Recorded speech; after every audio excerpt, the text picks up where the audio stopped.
นี่ได้ตัวนี้สุกป่ะยังบ่เก็บตัวนี้ละให้สเก็บแผล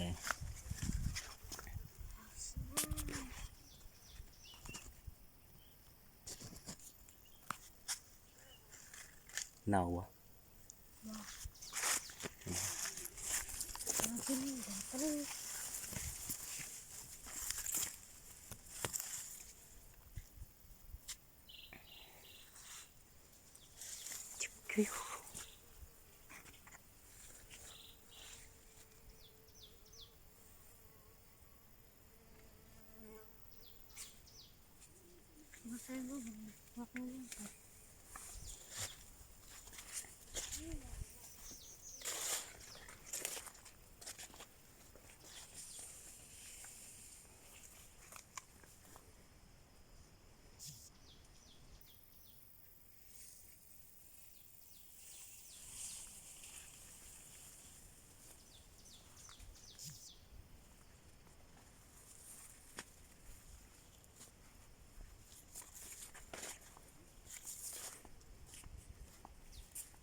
คิดฮอดบ้านเฮา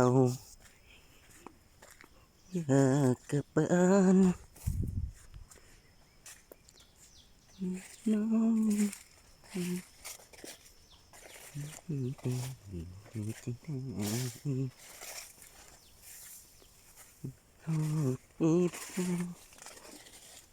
ม่ป้า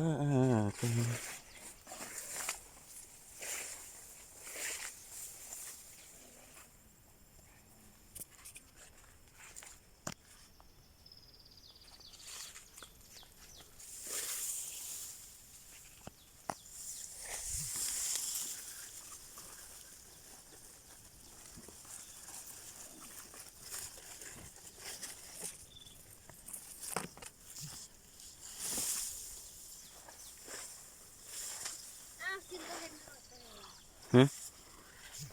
เก็บเลย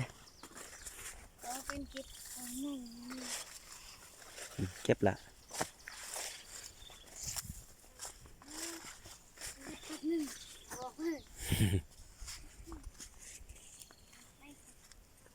พอแล้วเนาะ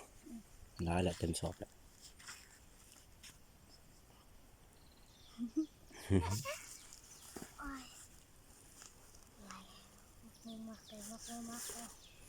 มักโมมักแตงมักโมมักแตง